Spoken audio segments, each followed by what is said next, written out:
This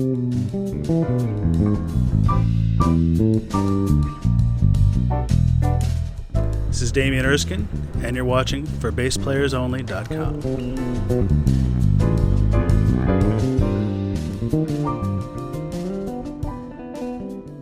Hi everyone, John Liebman here. You're watching for BassPlayersOnly.com. We're coming to you today on location from Andiamo's in Warren, Michigan with our old friend Damian Erskine. Hey Damian. Hey everybody, good to see you again. It's great to be with you. I was reading up on the first interview that you did with us on for BassPlayersOnly.com. What year was that? That was November 15th, 2010. So we had not even been around all that long. You were one of the earlier ones. Pioneers. One of the pioneers. We launched actually 2009, and you had some great stories about growing up, and you said a lot of very nice things about your grandfather, who I guess was a mentor, and he really supported you and encouraged you and took you to places like 7th Avenue South and to see the Brecker Brothers and to see Jocko and all that, and of course your uncle Peter with Weather Report, and you had some good stories there. So I want to get to some of that in a minute, but first, 2010 was a while ago already. It was a while ago. You were playing with Gino Vannelli at the time. We're here at the Gino Vannelli gig. You just finished your sound check.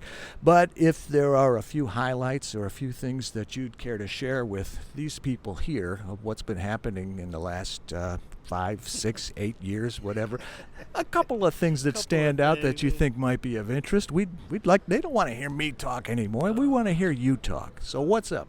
Well, this year has been a whirlwind. Gino has been keeping as busy as ever, and this year, God, I've been out on the road, on and off for probably, I think 150 days. I did some counting for next year's taxes. We've done 2 European tours because the first one sold out so quickly, so we went back. Spent quite a bit of time in Holland, which was nice. Zurich and Vienna, and I got to do. This year was great. I got to do a fantastic tour with Peter Erskine's Dr. Band, subbing for the wonderful Ben Shepherd, who's an amazing bass player. Yeah. And he had some stuff going on he had to take care of and couldn't get out of, so I did the tour, which was a real treat. Bob Shepherd and John Beasley and Peter, world-class stuff, great venues. A few weeks with them, and capped that off by getting to play with the WDR Big Band, the radio band, with Vince Mendoza and Peter, doing a retrospective of his career. So there's a lot of music from Peter's past, and including some Vince Mendoza tracks that he had played on, some of Peter's compositions. Shared duties with John Goldsby, who played all the upright stuff. I was the electric guy. You said it was WDR, you said? Yeah, I immediately thought of Goldsby. Yeah, he's been with them for a couple of decades now, I think, and he's, man, what a beautiful player and sweetheart of a guy. It was really nice to finally get to hang with him. We've been aware of each other because he writes for Bass Player, and not anymore. Well, not anymore. That's true. He wrote for Bass Player for a long time, just like Ed Friedland did. Yeah, just like Ed Friedland, just like a lot of people did, I guess. So it's been a good year, and we talk online. We met actually at the International Society of Bassists Convention in New York City in 1990. And Goldsby. You and Goldsby. Okay. Yeah. And he did a really cool presentation on Paul Chambers' Arco solos, which was really interesting. But he lives in Germany, so we don't see each other too often. But good guy. Yeah, very good guy, very smart guy, very knowledgeable, and very just generous and open-hearted and big spirit. Well, let's talk a little bit more about your Uncle Peter, because he played in a band that I got to see a few times, Weather Report, and let me share with us some stories about your association with that, hanging out backstage or at rehearsals, and some things going on that were not. You were a child, right? I was a little pup. Technically, my very first concert was a Weather Report concert when I was 2 weeks old. I was going to ask you about that because I thought that might have been a typo in the interview that I read just this morning, and you said it, and I was so taken in by it, and I said, this is for me, and I want to be in music. I said, 2 weeks old? He couldn't. Yeah, my mom still doesn't know how my grandfather talked her into bringing me, fresh baby, first baby. I'm sorry, what was the concert? Wells Weather Report. I don't remember where. You still have the ticket stub? So no, I don't have the ticket stub. I don't. Wish I could recall. Interestingly, at the time, I didn't know how special it was to be a part of that. I was just a little kid. I think probably up through 7 and 8. I was born in '73, so I pretty much saw them all through my life, and I have a handful of memories of seeing them and sitting for sound checks. I remember I used to plug my ears and wiggle my fingers back and forth because the stereo sound would go left or right, and I always thought the band was a little loud. That's a fun memory. It's a fun memory. Yeah. Was it always Jocko was he always the bass player in the band when you saw them? Yeah, I'd never seen them with anybody else. It was always Jocko, Peter, Wayne, Joe, and then I think I saw a few with Bobby Thomas Jr. Playing percussion as well.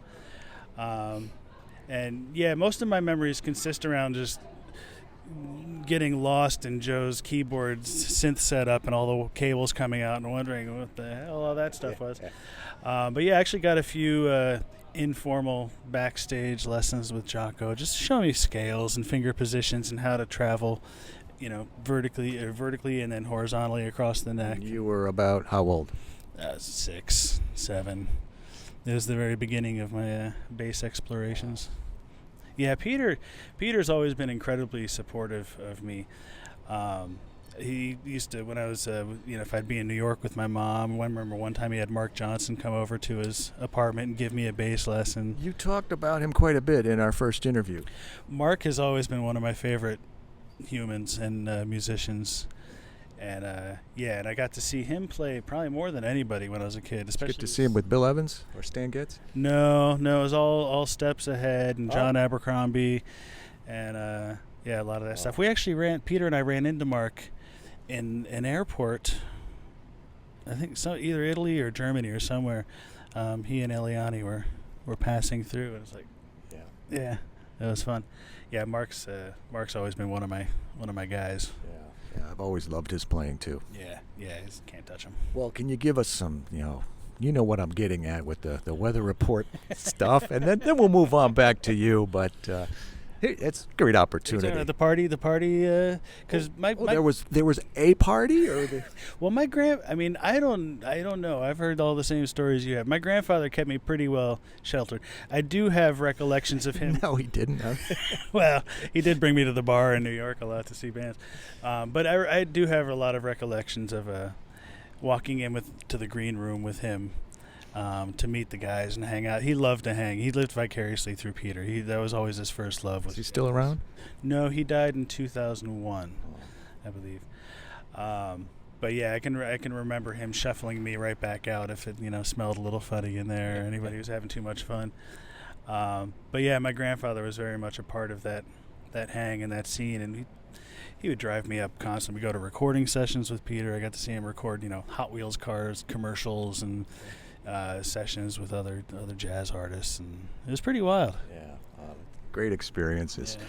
Yeah. Getting back to you, what else has been keeping you busy? You were talking about, I know you had or have your own band, and you put out a couple of records, and you were kind of teasing a follow-up, I think a third record, and you said, I'm so busy, I should maybe get an agent, and I'd like to do it, and that was like 8 years ago, so yeah. So what's up with it now? Well, I did do another record.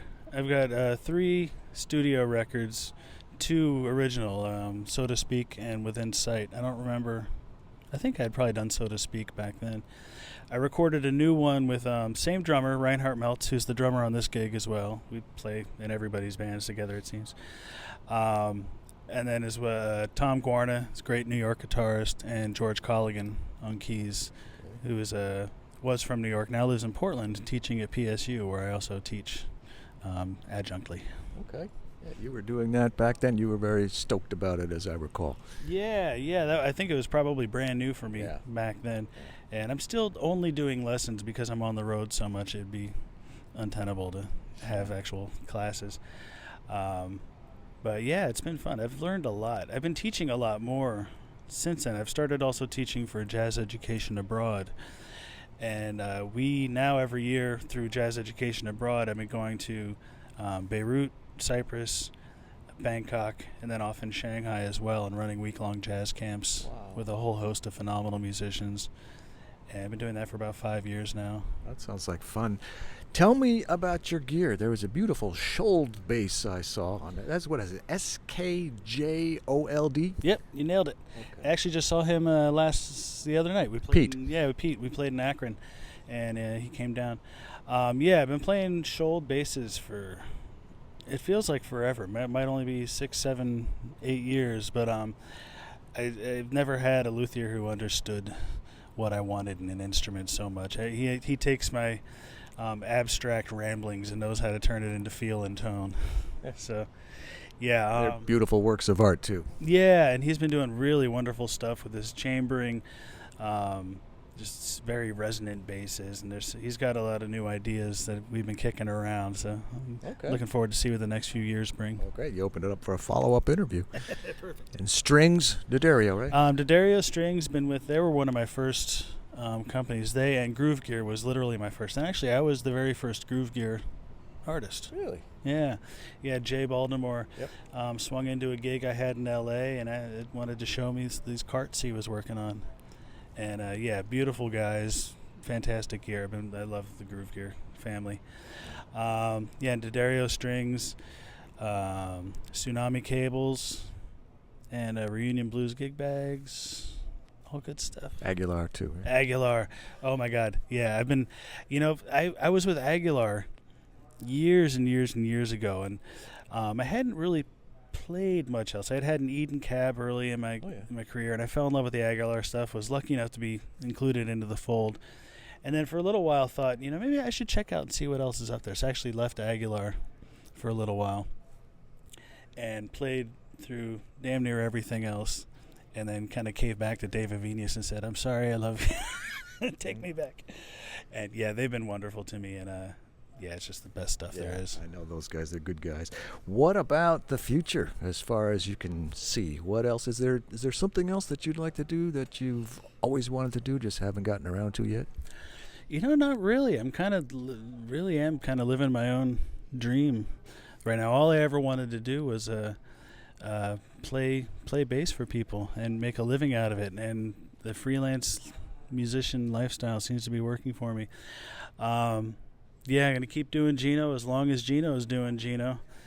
And as often as Peter will have me, I love touring with Peter. We do have the new trio. We did a second CD since the last time. We might not even have done the first CD when I first saw you. I can't remember what year that was. Well, we've done 2 CDs and tend to tour once or twice a year with a wonderful pianist named Vardan Evsepian, Armenian pianist, who I'll actually be playing with at Groove Live this year at the NAMM show, if you're around for that. We will be there. It'll be me, Vardan. We've got the hotel and the flight booked already. Perfect. It'll be me, Vardan, and Jimmy Brandley on drums, who I'm looking forward to playing with him. I've never played with him before, so that'll be a treat. We will watch out for that. What would you be if you weren't a bass player? Something outside of music.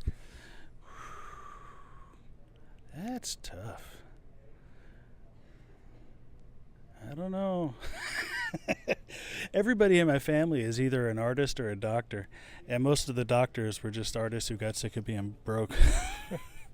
But I never had it in me to go through and get my PhD or my doctorate. It just seemed like too much school. So I'd probably work in a coffee shop. Well, I would come see you often. Yeah, I've worked in a lot of coffee shops, so I seem to be suited to the task. I think it's good that it worked out with the bass. So I think so. keep a little more fun than slinging lattes. Yeah, there you go. Keep doing what you're doing, and we will all keep enjoying it. So thanks for coming through Michigan and gracing us with a few minutes of your time. It's always good to see you, and I'm glad to know you'll be at NAMM. We'll watch for you there as well. Yeah, we'll hang. We will hang. Thank you so much. Thank you. On location at Andiamo's Entertainment Supper Club, whatever. We're in Warren, Michigan with our good friend Damian Erskine. I'm John Liebman. You're watching ForBasePlayersOnly.com.